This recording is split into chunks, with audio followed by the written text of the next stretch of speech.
奶奶吃饭前要先挤一勺洗洁精，接着放进鱼汤里，搅拌搅拌，直接喝了起来。记者闻了一下，满满的肥皂味，奶奶却吃得非常香。这还没完，喝完汤，奶奶又拿着一片白菜叶来到厨房，对着洗洁精连按了3次，小心翼翼把洗洁精包起来，直接塞进了嘴里。大家非常不解，为啥要吃洗洁精呢？奶奶说自己不能吃肉之类的高脂肪食物，如果要吃的话，必须提前吃点洗洁精，让它在胃里中和一下油脂。不得不说，这想法非常脑血栓啊。饭后，奶奶给大家讲了自己年轻时候的事，大家终于懂了奶奶为啥这么做。奶奶说年轻的时候穷啊，工作又累又苦，得了胃病也没钱去医院。偶然的一次，不小心吃下了半瓶洗洁精，她觉得自己肯定活不了了，听天由命吧。没想到啊，这下不仅没死，胃还不疼了。于是从那开始就一直吃。大家带她来医院检查，医生都觉得不可思议，胃里竟然没事，不过还是得戒掉洗洁精。如果胃痛的话，可以吃药缓解。奶奶也答应以后不会再吃。2周后，节目组做了个回访，发现奶奶还在吃洗洁精，大家又给奶奶科普了一番，要相信科学。1个月后，节目组再次回访，这次奶奶终于戒掉了洗洁精，只不过吃药又吃上瘾了，大家千万不要模仿哦。这猫有个怪癖，连医生都大为震惊，它1日3餐只吃泡菜，而且必须要够辣，饿了就会对着冰箱一直叫，因为冰箱里就有它梦寐以求的辣白菜。主人又把泡菜和米饭拌在一起，给它做了个泡菜拌饭，但小白很挑剔，只吃了拌饭中的泡菜，1粒米饭都没吃。主人说小白是流浪猫，刚捡回来的时候它什么都不吃，直到拿出泡菜的一刻，它竟然2眼发光，一直叫个不停，才知道这猫喜欢吃泡菜。一番检查下来，小白身体却很健康，只能说它天赋异禀。不过呢，医生还是建议要少吃泡菜。主人也很听话，回家就给小白做了泡菜味的猫粮，把猫粮和泡菜混合在一起。没想到啊，天生傲骨的小白竟然配合吃了起来。那就希望小白尽快戒掉泡菜，做个正经猫咪吧。这座老房子会不停地分泌黄色液体，流得满地都是。大妈们看到却异常兴奋，像疯了一样蹲在地上，用年糕蘸着液体，吃得一脸享受，甚至有人趴在地上舔食。他们还会把液体收集起来，说这液体能包治百病。听到此话，一旁的大叔也忍不住了，喝了一口后却一脸嫌弃，神秘液体越流越多，甚至连屋外也开始流。现在主要的流淌线路是3条，屋内2条，屋外1条。液体已经对这座老房子形成了包围之势，让大妈如此疯狂的液体到底是什么？节目组找来专家，用热像仪一测，屋顶的温度竟然高达43度，这就很反常了。接着来到屋顶一探究竟，可以看到密密麻麻液体流淌的痕迹，有些液体都凝固了，屋顶的木板都被浸透了，颜色也变得深沉，不知道液体是否具有腐蚀性。观察了半天，发现所有液体都是从一个缝隙里流出来的。专家壮着胆子把手伸到里面去抠，却抠到了一坨湿哒哒黏糊糊的东西，吓得他赶紧爬了下来。下来仔细一看，这不就是蜂巢吗？里面都是满满的蜂蜜。看到这一情况，在场的所有人都松了一口气。大妈表示，我说怎么吃起来有点甜呢？但为什么满是蜂巢的屋子里却没看见蜜蜂呢？专家表示，可能是由于最近大妈们在屋里上课，环境非常嘈杂，久而久之蜂群不能安稳工作，最后不得已弃巢了。大妈们听到这个消息都很伤感，这么好吃的蜂蜜以后吃不到了可咋办？大妈家出现了不应该出现的东西，就在她拔牙回家后，家里就凭空出现了一包牙齿，参差不齐的，足足有20颗，其中还有好几颗烂牙。牙齿是大妈整理橱柜时发现的，刚开始还以为是干燥剂，仔细一看差点吓死，这牙比正常人类的牙齿小了很多。真的是人类牙齿吗？牙医看了一眼，说不仅是人类牙齿，而且还是小孩的乳牙。一个人一般就有20颗乳牙，而这一包恰巧就有20颗，从形状上判断，应该就是同一个人的，很明显是专门收藏起来的。一听说是乳牙，大爷很不理解，因为老两口根本就没有孩子，最近也没人来过家里，那为啥会出现在自己家呢？这会不会是某种诅咒呢？随后记者在家里发现了蹊跷。10号这天，日历上标注的行程是去看牙医，大妈说那天确实去拔牙了，自己记性不好就在日历上做了标注，那会不会是她不小心从诊所带回来的呢？大妈却一口否认，大家也不确定她有没有健忘症。为了排除这种可能，接着来到牙医诊所，调出了监控，确实没看到大妈拿走任何东西。那牙齿到底是从哪里来的呢？聊天中得知，这房子是他们租的，1年前才搬进来的，而且房东就有个孩子。大家瞬间醍醐灌顶，这牙齿8成就是房东孩子的。接着联系到了房东，一问才知道，这牙齿确实是他家小孩的，当时搬家忘记拿了，一切都是虚惊一场。这是一棵会生钱的树，每天都能在树下找到1枚硬币，这些就是最近收集到的硬币。很奇怪，都是50的。店主说2个月前打扫卫生时，在店门口的树下意外发现的，之后每天都会出现1枚硬币，他也不敢用，只是把硬币收集起来。对于这种现象，有人说柿子树果实累累，象征着家族兴旺，可能是有人对着树许愿丢的硬币。这种说法还是挺靠谱的，毕竟我们这边也有许愿丢硬币的做法。奇怪的是，附近其他柿子树下面却找不到任何硬币，只有他店门口的树会这样，这就有点诡异了。店主很焦虑，这是有人在对自己下蛊施法吗？节目组安装了摄像头，想要找到丢硬币的人。经过漫长的等待，一位可疑的大妈出现了，她不经意地路过柿子树，随手朝树下丢了一个东西。节目组迅速出击，面对质疑，她却说什么硬币不硬币的，我丢的是一片树叶。原来大妈喜欢闻树叶的味道，时间一长，树叶的味道就淡了，自己就随手丢了而已。看起来好像真的不是这位大妈。节目组决定继续观察，一直到深夜都没有出现可疑人物。第二天早上7点起床到树下一看，再次发现了硬币。节目组赶紧调监控，发现了一个行为可疑的大妈。她在早上5点的时候有目的的朝树下丢了一个东西，随后匆匆离开。店主看到这一幕讲话了，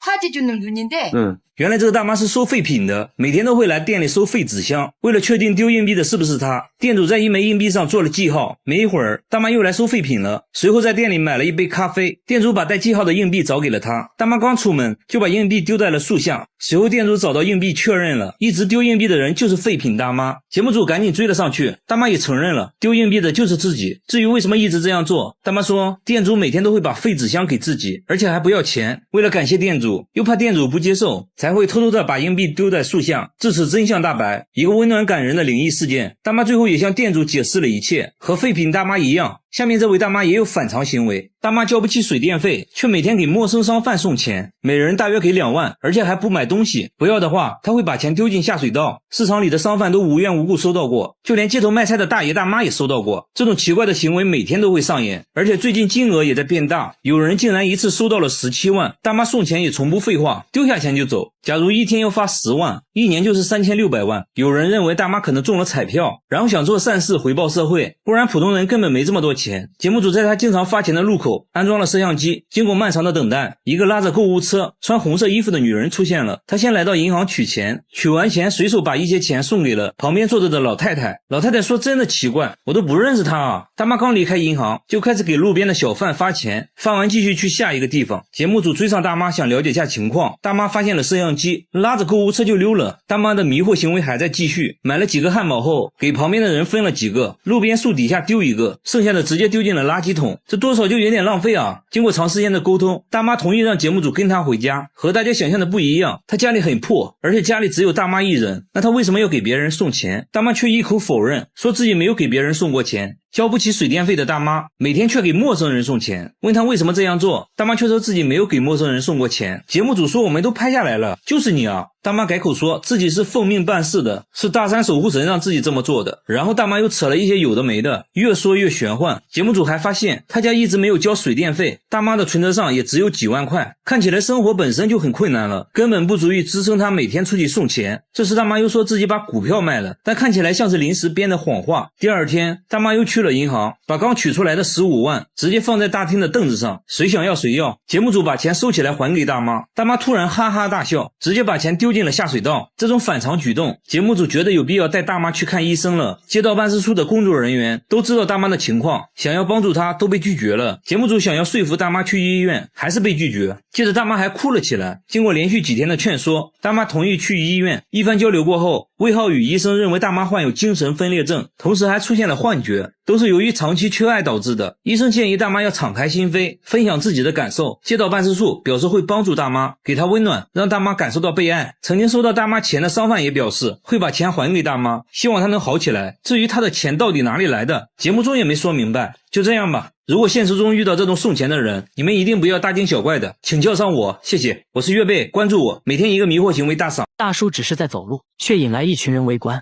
大家笑得合不拢嘴，都在看他的腿，他竟然在用手走路，还都是走的鹅卵石路面，这得有多疼啊。有人认为他可能双腿有残疾，不得不这么做。这时大叔却突然站了起来，可以看到手上都磨出了厚厚的老茧，还有未愈合的伤口，难道不疼吗？大叔轻蔑一笑，说自己都做了5年了，不仅不疼，做完还非常爽。不管是鹅卵石路面还是泥巴路面，大叔走的都很轻松，不论春夏秋冬都无法阻挡他用手走路。即使在公司，他午休的方式也很特别，倒立睡觉，甚至还打起了呼噜。为啥会痴迷于这样的锻炼方式呢？原来大叔之前得了严重的颈椎病，必须要做手术。然而那段时间自己生意失败，根本没钱看病，每天情绪低落，甚至得了抑郁症。处在绝望中的他，于是想通过运动来改善身体状况，让自己振作起来。这么一做就做了5年，慢慢的颈椎也不疼了。毕竟大叔是家里顶梁柱，妻子还是很担心他，带他来医院做了全面检查，果然颈椎恢复的不错。接着又给双手做了 CT， 因为有劳检作为护垫，长期倒立对手部关节并没有什么损伤。医生表示倒立运动对他恢复还是很有利的，可以坚持锻炼。听到这话，大叔更开心了，出了大门就一路用手走回了家。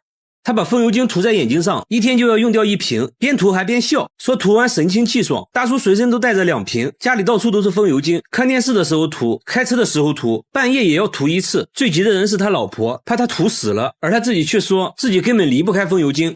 这又是为啥？他也不解释啊，反而变本加厉，觉得涂眼睛上不过瘾了，直接用风油精洗脸，看样子也不错，洗完精神抖擞。那他到底为啥要涂风油精？真的是奇怪。周围人也是看得一脸懵逼，真的不会疼吗？旁边的大叔决定试一试，结果直呼辣眼睛。这时他终于说出了涂风油精的原因。原来大叔之前眼睛受了伤，什么都看不清，偶然用了1次风油精，竟然能看清楚了。从那之后就离不开风油精了。但风油精真的有那么神奇的功效吗？医生猜测，在风油精的刺激下，大叔眼泪分泌旺盛，使得眼睛非常湿润，这可能是帮他看清楚的原因。但风油精对眼睛有非常大的伤害。经过检查，大叔的眼角膜确实受到了严重损伤，风油精没能治愈他，反而加重了病情，必须立即停止使用风油精，还给大叔拿了专门治疗眼睛的药物。所以说有病就要对症下药，不要相信偏方。和他比起来，下面这位尼姑更奇葩，他把洗衣液涂满全身，每天都要涂好几次，一天就要用掉3瓶。诵经累了就要往身上涂洗衣液，外面散步的时候要涂一涂，工作时也要涂，总之不允许身上有干燥的地方。就连洗澡都是用洗衣液，先往盆里倒入满满1瓶，蹲在盆里就洗了起来，洗衣液直接成了他的沐浴露，家里还存了上百箱的洗衣液。然而这仅仅只是1个月的量，他1年内用掉的洗衣液足够别人洗17年的衣服。更奇葩的是，他洗衣服呢却从来不用洗衣液，还说用洗衣液洗衣服就是浪费。节目组很担心他，而他自己却说正是洗衣液救了他的命。这又是为啥？原来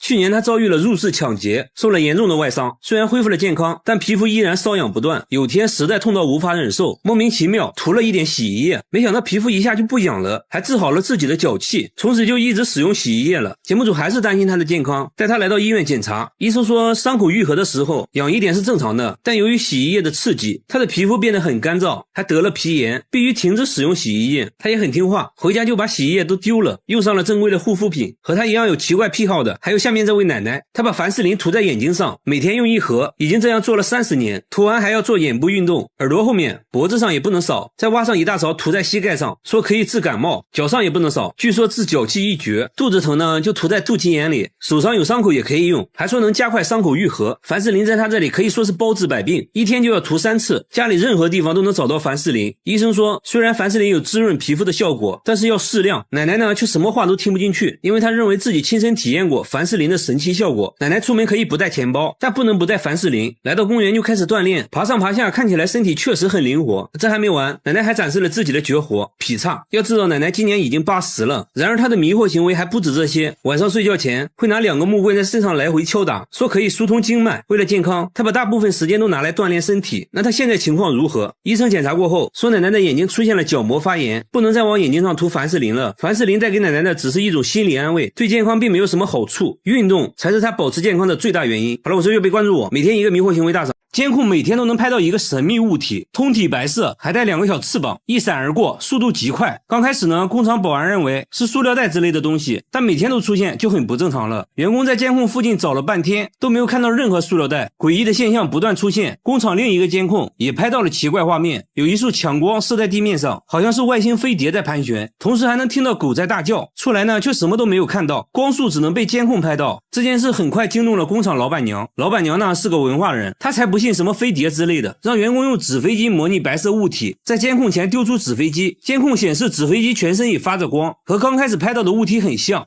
这就对了嘛，之前的白色物体肯定也是个什么垃圾之类的。老板娘又让员工用强光手电模拟光束，虽然在监控上能看到强光手电形成的光晕，但是和之前稳定的光束完全不同，无论怎样模拟都达不到之前的光束效果。老板娘怀疑监控设备出了问题，找来监控售后人员检查了半天，售后却说设备一切正常。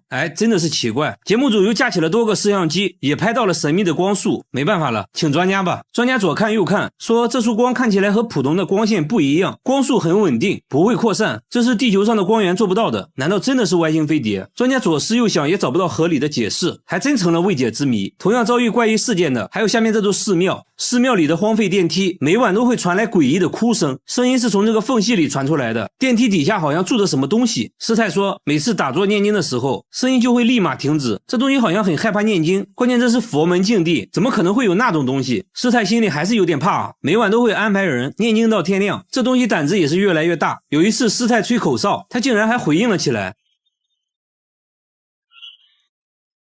那会不会是小动物之类的？师太说下面全是水，不可能有动物能存活的。那这电梯下面到底是什么？节目组决定把相机伸到下面一探究竟，左看右看，除了一滩死水，里面啥都没有。接着又把相机伸到水下，还是一无所获。师太想吹口哨引起这东西的回应，这次未能如愿，里面还是静悄悄的，实在没办法了。节目组决定拆电梯，还把电梯里面的水都排空了。工作人员壮着胆子爬了下去，环顾四周没有看到任何生物。工作人员不放弃，继续翻找，突然一只树蛙跳了出来，难道声音就是他发出来的？专家再次听了下录音，还真是树蛙的叫声。之所以声音和平时蛙叫有差别，是因为它们正处在发情期而已。解决了寺庙的问题，下边的玩具又出现了新问题。这个玩具频频传来怪声，只要静静的听，就能听到滴答滴答的声音。他有次还看到女儿半夜跟玩具对话，这把他吓了一跳。女儿却表示自己很喜欢这个玩具，真的是奇怪，一个实木玩具怎么可能会叫？有时候主人气不过，用力敲两下，它又会稍微消停一会儿。不过凡事要讲科学，节目组用话筒录下了这个怪声音，找到了声音分析专家，对录下来的声波进行了波长分析。专家说声波间隔不一样，很明显是一种有生命的东西，应该是某种生物移动时产生的声音。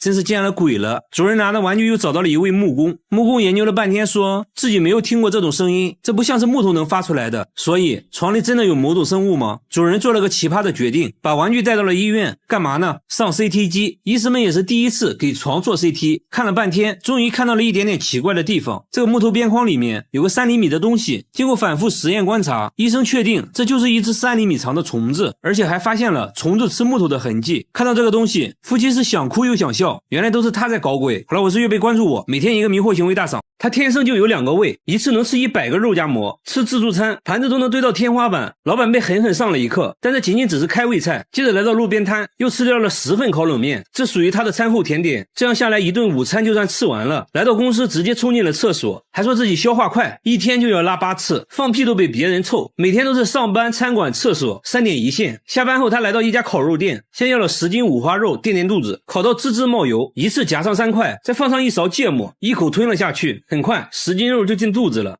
现在感觉有6分饱了。回家又做了1份辣酱拌饭，还加了1管芥末，说自己完全感觉不到辣。之所以这么能吃呢，是因为自己天生有2个胃。工作人员肯定不信啊，带他来到医院，医生也不信，从来没听说过有2个胃的人。接着给他做了胃镜检查，医生的表情逐渐严肃起来，看起来好像真的有2个胃。接着又推他照 CT， 观察他的消化过程。当他吃下东西，胃部很快凸出来一大块。医生说其实他没有2个胃，只是他长期暴饮暴食，胃被撑大了1倍而已。为了健康必须要控制饮食，小哥也表示会慢慢改变饮食习惯。之后他还做起了美食博主，给大家传递健康的饮食理念。和他一样，下面这个小哥从小就与众不同，他背上长了一颗巨大的黑痣，从脖子一直延续到后背，上面长满了毛发，又粗又硬。工作人员摸了摸，非常扎手。小哥说刚开始只是一个小黑点，慢慢的就长成了一大片，甚至腿上也长了大大小小的黑痣，走到哪都是别人议论的焦点，围观群众都看懵了。但小哥很大方，还主动让人摸摸看，满足他们的好奇心。小哥认为自己是独一无二的，不会刻意把黑痣隐藏起来，别人的指指点点小哥并不在意。然而小时候却不是这样的，上学时一直遭到同学的嘲笑，都说他是怪胎，还给他起了很多外号，这让他很自卑。老师一直鼓励他，既然无法改变现状，首先自己就要接纳不完美的自己，让内心充满正能量，不要在意别人异样的眼光。从那之后他会大方展示自己的与众不同。妈妈说之前家里穷啊，没钱给儿子看病，错过了最佳治疗时间。不过呢，节目组就是大气，直接带小哥来到大医院，医生检查了半天，说因为黑痣一直在生长，现在要先确定黑痣是否病变。接着一番全面检查，医生给出的结论是可以慢慢的逐步去除黑痣。听到这话，小哥对生活更加充满希望。我觉得小哥是很值得我们学习的，保持乐观的心态最重要。然而下面这家人更是神奇，他全身没有骨头，把手按在凳子上，他可以围着凳子转圈，正常人手臂只能转200度左右，他却能转360度，还说一点都不疼，圆规画圆都不用倒手，一气呵成，洗碗也变得很方便，还上过节目，主持人都看懵了。然而他其他部位却非常僵硬，脚踝能转动的幅度很小，把腿绷直，双手也够不到地面，他觉得自己手臂没有关节，所以才能旋转360度。为了搞清楚怎么回事，节目组带他来医院做了全面检查，医生说他的肩关节和肘关节活动范围比正常人要大，骨头并没有什么问题，而且这种技能好像还遗传，他女儿也能360度转动啊！不仅如此，他弟弟也有过人之处，弟弟天生就有个长舌头，足足有10厘米，舌头轻轻松松可以舔到鼻子，如果借助外力的话，甚至能够碰到眼睛。和朋友一对比，比朋友的舌头长2倍，吃酸奶都比别人吃得干净，酸奶底部被舔得干干净净，狗见了都流泪。那为什么会有这么长的舌头？医生检查过后说，一方面是有遗传原因，另一方面经过他长期训练，舌头附近的肌肉很发达，能很好的控制舌头，经过测量足足有10厘米，好像已经打破了世界纪录，真是奇奇怪怪的一家人。好了，我是岳贝，关注我，每天一个迷惑行为大赏，大家只要看到别人摸肚子，他就会打嗝。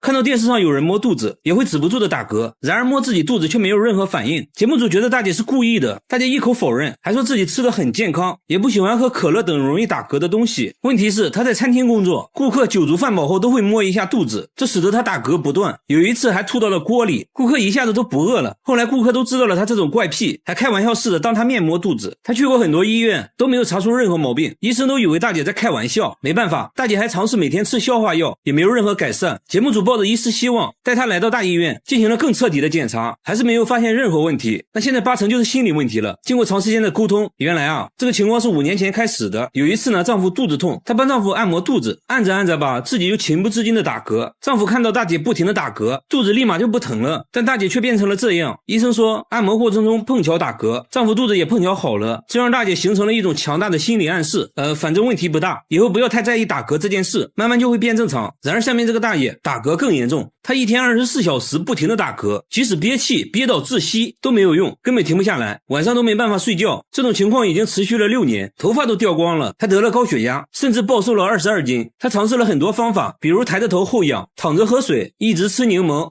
都无济于事。有时候实在忍不了了，她会拿出一根木棍捅到喉咙里催吐，这样会让她好受一些。去过很多医院，也没有找到具体原因。大叔说这种情况是6年前开始的，当时母亲刚去世，自己受到了很大打击，甚至患上了抑郁症，打嗝就从那时开始了。为了帮助他，大家带他来到大医院，经过内窥镜仔细检查，除了有一点胃炎外，看起来确实没什么问题。然后又推他去照 CT， 片子呢看了半天，终于发现了问题，脑膜中有一部分变得很大，压迫到了中枢神经，进而刺激到了横膈膜，才使得横膈膜异常收缩，导致不断打嗝。变大的这一部分，医生猜测可能是肿瘤之类的，但应该是良性的，有一种药物可以抑制它的生长。大叔的病是可以治好的。听到这个消息，大叔激动的哭了起来。1个月后，大叔向节目组打来电话，说自己已经6天没有打嗝了，解决了大叔的问题。下面这个大叔又遇到了同样的问题，大叔一天要喝20瓶可乐，一口气就能干1瓶，家里摆满了各种可乐。然而喝可乐的原因竟然是为了治疗打嗝。大叔饱受打嗝困扰8年了，随时随地都会打嗝，一旦开始就不会停止，必须要喝可乐打嗝才会停止，但过不了多长时间又会重新打嗝，他必须不停的喝可乐，就连吃饭都没办法正常吞咽，刚吃2口就要去厕所吐掉，营养不良，暴瘦了几十斤。大叔尝试了很多方法，妻子会趁他不注意猛拍后背，捏鼻子憋气，还尝试过喝醋，一番测试下来，结果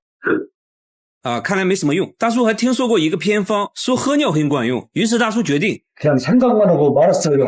번복하더라고요. 大叔干活时打嗝又开始了，身边没有可乐，只能把玉米杆捅进喉咙，利用催吐来止嗝。晚上睡觉，大叔也要准备一个痒痒挠，打嗝的时候就要把它塞进嘴里，效果不明显的话，他会强迫自己喝高度白酒，靠着酒精的麻醉才能睡觉。来医院做了各项检查，没有任何问题，医生认为是心理问题导致的。这时大叔也说出了自己的故事。原来8年前，大叔和别人有过纠纷，当时闹得很厉害，大叔一气之下怒火攻心，突然就开始打嗝了。最后在心理医生的帮助下，大叔终于恢复了正常。好了，我是岳贝，关注我，每天一个迷惑行为大赏。大叔每天必须随身带一根木棍，时不时就要拿着木棍去厕所，不然就会生不如死。只见他不停地用木棍捅嗓子，导致呕吐不止，老伴满眼心疼，说严重的时候即使这样做也没用。这到底是在干啥呢？原来大叔饱受打嗝困扰，一天24小时不停打嗝，即使憋气憋到窒息都没有用，晚上都没办法睡觉，头发都掉光了，甚至还得了高血压。他尝试了很多方法，比如躺着喝水，一直口含柠檬，但都无济于事。去过很多医院，也没有找到具体原因。有时候实在忍不了了，他会拿出一根木棍捅到喉咙里催吐，这样会让他好受一些。大叔说这种情况是6年前开始的，当时母亲刚去世，对他打击很大，甚至患上了抑郁症。打嗝从那时就莫名其妙的开始了。为了帮助他，大家带他来到了大医院，经过内窥镜仔细检查，除了有一点胃炎外，看起来确实没什么问题。然后又推他去照 CT， 片子看了半天，终于发现了问题，脑膜中有一部分变得很大，压迫到了神经，继而刺激到了横膈膜，使得横膈膜异常收缩，导致不断打嗝。变大的这一部分，医生猜测可能是良性肿瘤之类的，有一种药可以抑制它的生长。大叔的病是可以治好的。听到这个消息，大叔激动地哭了起来。1个月后，他向节目组打来电话，说自己已经6天没有打嗝了，精神面貌也远超过去，成了一个正常人。他的眼睛会喷水，倒上一杯汽水，直接用鼻子喝，喝完捏住鼻子掰开眼皮，只听吱的一声，一道细水柱从眼角喷了出来，喷出了2米远，足足持续了5分钟。这还没完，他又拿出一个气球塞进耳朵，捏住鼻子后，气球竟然一点点的变大，耳朵直接成了打气筒，不一会就把气球吹爆了。接下来他又表演了其他几个绝活，都是在眼睛射水基础上延伸出来的。他说做这些就是为了好玩。之前看了一个狗血韩剧，非常感人，但很奇怪，看着看着家里的天花板突然开始漏水，但外面并没有下雨啊。原来不是天花板漏水，是自己的眼泪喷出来了。这才知道自己还有这种绝技。从此他开始不断挑战自己，从刚开始喷得很短，慢慢到现在能喷2米远。现在他还要做个更大的挑战，用眼睛喷水灭蜡烛。结果喷出来的水流太小，没有成功，对着镜子左看右看，不应该呀。接着打了几个喷嚏疏通鼻腔，又试了几次还是不行。原来小哥是感冒了，他表示等自己好了会继续挑战。听说世界纪录能喷4米，自己准备刷新下。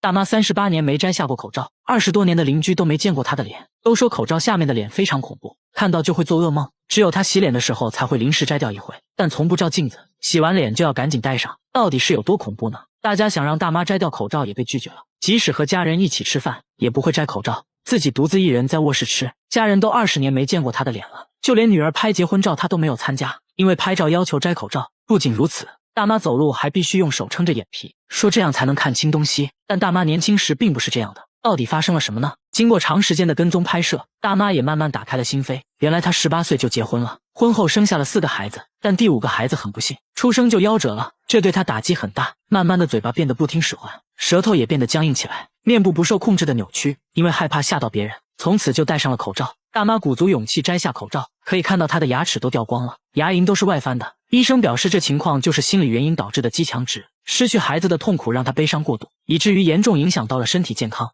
医生制定了详细的康复规划，相信大妈的症状会慢慢得到改善。这只狗狗能看到鬼魂，不分昼夜的盯着天花板狂叫，叫声充满了恐惧。可天花板上什么都没有，也没有任何噪音。主人给客厅安装了监控，然而在深夜拍到的画面更加诡异。主人说1个月前爷爷去世了，他们参加完葬礼就搬到了这里。狗狗一到新家就表现得很反常，开始对着天花板叫，就算拿它最喜欢的食物也不能转移它的注意力，吃2口就要死死盯着天花板。有人说是爷爷跟到了家里，主人根本不相信这些，他们怀疑天花板上有什么小动物之类的，于是呢把热成像探头伸到了天花板，结果呢并没有任何发现。然后呢又怀疑是灯光导致的，接着用黑布把灯完全遮住。狗狗呢突然就不叫了，看来问题找到了。可还没过2分钟，狗狗呢再次叫了起来，实在没办法了，主人决定去楼上邻居家询问情况，敲了半天都没人开门，只好呢去物业咨询。结果物业的回答让人大吃一惊，楼上根本就没有人住，这就有点诡异了。而且呢监控显示狗狗晚上叫得更厉害，身体还不停颤抖，连主人都开始怀疑是不是真的有什么脏东西，他们是真的害怕了。于是找来了动物专家，专家观察了一会儿却笑了起来。专家说狗的听觉十分灵敏，可以听到人类听不见的声音，说天花板上一定有着细微的噪音。接着呢拿仪器一测，果然有声音，31分贝，相当于轻声说话的音量。这种声音呢人类是听不到的，但狗狗就可以听得很清楚，把声音放大后才听清，原来是公寓管道流水的声音。之所以狗狗反应这么激烈，是因为刚刚搬了新家，再加上狗狗对环境变化极为敏感，才导致它不停地叫，并没有什么鬼魂。主人终于松了一口气。解决方法呢也很简单，录下这个声音，然后调高音量，反复放给狗狗听，期间呢再给它一些奖励，慢慢矫正认知，让它彻底爱上这个声音。果然呢经过多次脱敏训练，狗狗不再乱叫，很快呢就睡着了，它是真的累了。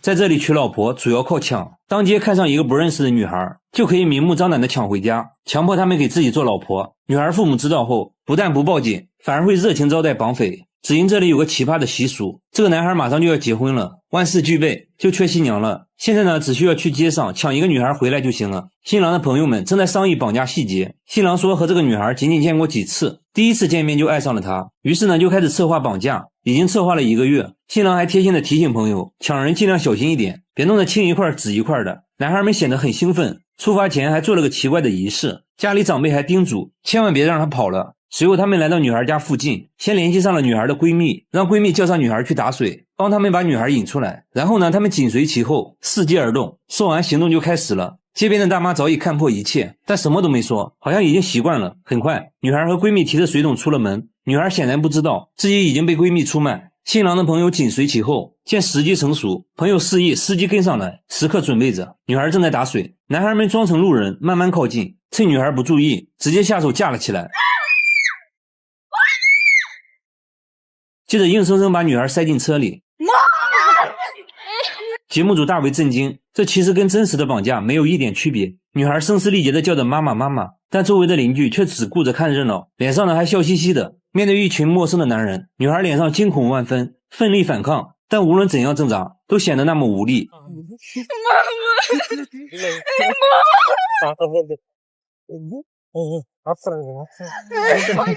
男孩们却笑着安慰女孩，说早晚都得结婚，和谁结不是结啊？这个穿白衬衫的就是新郎，他一言不发，但内心早已乐开了花。很快他们就回到了新郎家，家里早已聚集了亲朋好友，大家一片欢声笑语，都在等待新娘下车。女孩死死把住车门，但还是被男人狠狠拖下了车，像拖一件货物一样，看着无比绝望。拖进婚房后，男人们的任务就完成了，剩下的就交给新郎的七大姑八大姨了。女性长辈的任务是说服女孩同意结婚，他们把女孩团团围住，轮番规劝，安慰女孩以后会幸福的。说着呢，还强行给女孩戴上头巾，这意味着女孩即将变成已婚妇女。女孩一心只想回家，哭声里充满了绝望。长辈们也不着急，整个说服过程可能会持续几个小时，甚至几天，会把女孩一直软禁在这里，直到同意结婚为止。经过长时间的规劝，女孩呢稍微平静了一些，还接受了长辈们给的食物，看起来已经妥协了。接下来就要去搞定女孩父母，男方呢带上一只羊作为彩礼，直接就出发去女孩家。大概的流程就是来到女孩家先道歉啊，对不起，我们绑架了你的女儿，现在呢马上就要结婚了，所以呢来跟你说一声。他们在门外等了好久，女儿父亲终于开了门，显然已经知道了怎么回事，表情看起来很平静，不仅收下了礼物，甚至呢还热情款待了他们。女孩的奶奶说，没想到我是最后一个知道孙女要结婚的。女孩的妈妈则表示，虽然感觉失去了一些东西，但还是很开心的，相当于自己多了一个儿子，还说自己就是被女孩父亲绑架来的。聊天过程中才知道，女孩还在上学，看得出来这里的人都已经接受了这种抢亲传统，都认为这种抢亲是很神圣的。最后呢，为了孩子们的幸福，两家人举杯庆祝。从第二天开始，女孩就要承担起照顾家庭的责任，忙前忙后，照顾男方一大家子。记者看得很迷惑，感觉像是男方家里新来了一个保姆一样。但新娘呢，并没有任何埋怨，已经默默接受了这一切。在吉尔吉斯斯坦，绑架新娘是一种传统的结婚方式，这里将近一半的妻子都是抢来的，但其实也发生过很多女孩因为绑架后自杀的情况。当地也有很多人抗议这种陋习，但无济于事，女孩们完全没有选择权，不知道这是不是女孩的悲哀。